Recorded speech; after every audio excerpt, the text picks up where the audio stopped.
آگرہ کے صوفی بزرگوں میں جن کا ہم نے پہلے ذکر کیا،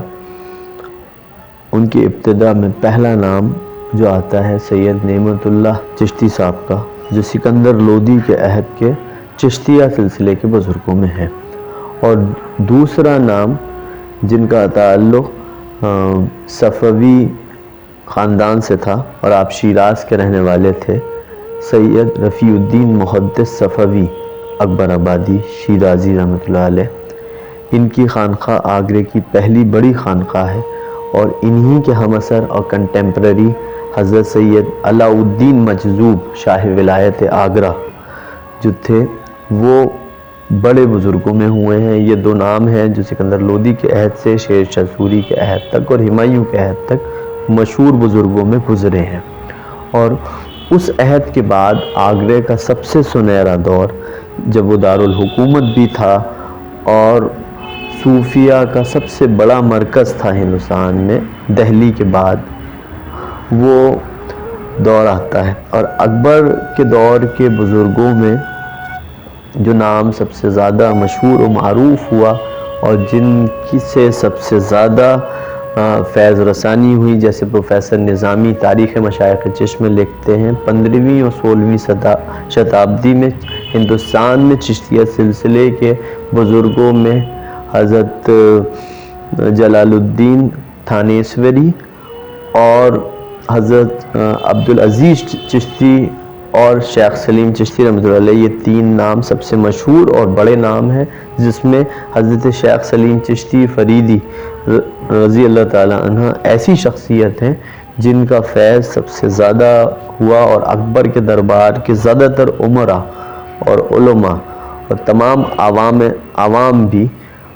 آپ کے مریدوں میں شامل ہوئے۔ حضرت شیخ سلیم چشتی رحمۃ اللہ علیہ کی پیدائش 897 ہجری میں ہوئی، اور دہلی میں آپ رہنے والے تھے۔ آپ کے والد کا نام تھا بدر الدین، اور وہاں سے وہ ہجرت کر کے سیکری پہاڑ پر آ گئے تھے، اور پھر وہاں سے وہ مکہ معظمہ، مدینہ منورہ، نجف اشرف و بغداد کے انہوں نے سفر کیے، اور تقریباً 22 حج آپ نے کیے، جس میں سے 14 حج وہ سیکری میں مستقل قیام سے پہلے کے ہیں، اور 8 حج سیکری فتح پور سیکری میں قیام کے بعد کے ہیں۔ آخری حج جب آپ نے کیا تو نجف اشرف سے بھی آپ کو روحانی فیض حضرت مولا امام المتقین علی بن ابی طالب کرم اللہ وجہہ و علیہ الصلوۃ والسلام سے ملا، اور پھر غوث اعظم عبد القادر جیلانی قدس العزیز کے روضہ مبارکہ سے بھی آپ کو روحانی فیض عطا ہوا، اور آخر میں مکہ معظمہ میں قیام کے دوران جب آپ 7-8 سال وہاں رہے، اس کے بعد مدینہ منورہ جاتے رہے، تو حضور سرکار دو عالم سے غیبی اور روحانی اشارہ ہوا کہ تمہاری آخری آرامگاہ سیکری ہوگی، تو آپ نے مستقل قیام سیکر میں، فتح پور سیکری میں، یہ فتح پور اور سیکر یہ دو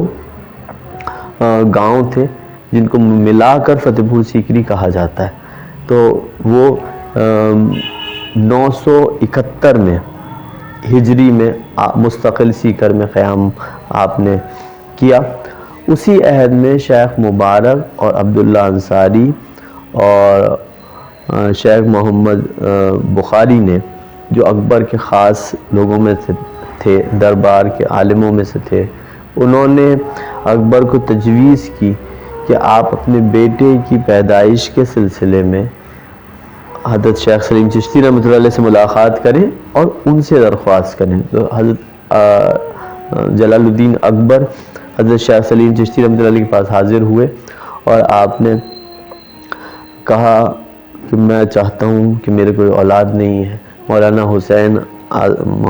مولانا حسین آزاد دربار اکبری میں لکھتے ہیں کہ اکبر کی عمر 27-28 سال ہو گئی تھی، لیکن اس کی کوئی اولاد نہیں تھی۔ تو اولاد کے لیے جب اکبر نے درخواست کی تو آپ نے فرمایا کہ تمہاری تقدیر میں اولاد نہیں ہے۔ تو اکبر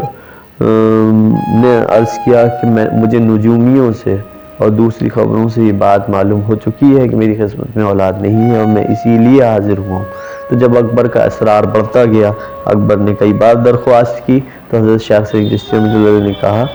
کہ ہم تمہیں اپنا روحانی بیٹا دیں گے،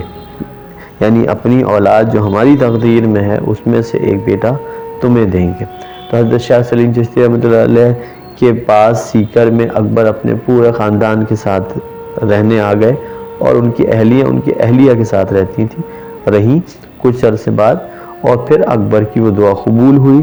اور جہانگیر پیدا ہوا، جس کا نام سلیم رکھا گیا حضرت شاہ سلیم چشتی رحمۃ اللہ علیہ کے نام پر۔ اور پھر اسی طرح اکبر کیونکہ صوفیہ چشتیہ سلسلے سے محبت رکھتا تھا، اجمیر شریف بھی پیدل زیارت کرنے کے لیے جاتا تھا، تو وہاں بھی ایک خادم تھے دانیال چشتی صاحب، ان کی دعا سے شیخ دانیال پیدا ہوئے۔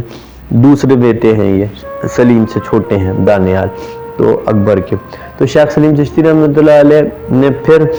وہاں پہ اپنی مستقل خانقاہ بنائی، 8 سال اس خانقاہ کو تعمیر ہونے، بلکہ پورے سیکری کو بننے میں لگے، اور آخر میں یہ روزہ جو فتح پور سیکری میں ہے حضرت شیخ سلیم چشتی رحمۃ اللہ کا مزار، یہ حضرت شیخ سلیم چشتی رحمۃ اللہ علیہ نے اپنے عہد میں ہی بنانا، اپنے ہی زندگی میں بنانا شروع کروا دیا تھا، اور پھر آپ کے وصال کے بعد آپ کو وہاں دفن کیا گیا۔ اور حضرت شیخ سلیم چشتی رحمۃ اللہ علیہ کے صاحبزادوں حضرت ابراہیم، حضرت بدر الدین اور شیخ احمد آپ کے صاحبزادوں میں ہیں، اور بدر الدین ایسے صاحبزادے تھے جنہوں نے مکہ معظمہ میں بھی حج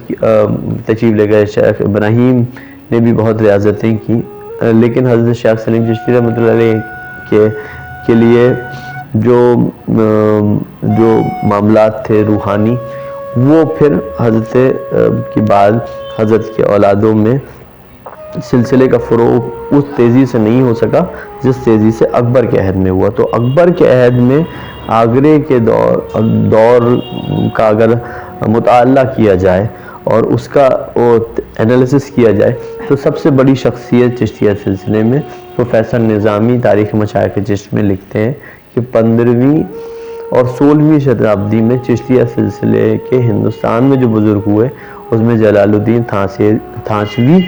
اور حضرت عبدالعزیز چشتی کے بعد شیخ سلیم چشتی رحمۃ اللہ علیہ، یہ 3 شخصیتیں ایسی ہیں جو ہندوستان میں چشتیہ سلسلے کی 15ویں اور 16ویں شتابدی کی سب سے بڑی شخصیتیں ہیں اور جن سے فیض ہوا۔ اور اس میں بھی پروفیسر نظامی لکھتے ہیں کہ سب سے زیادہ حضرت شیخ سلیم چشتی رحمۃ اللہ علیہ سے لوگ سلسلہ چشتیہ میں داخل ہوئے اور ان کا فیض جاری و ساری ہوا، اور یہ عالمی سطح پر ہوا۔ آگرہ کے عوام و خاص سبھی شیخ سلیم چشتی رحمۃ اللہ علیہ سے بے انتہا محبت رکھتے تھے، اور اسی عہد کی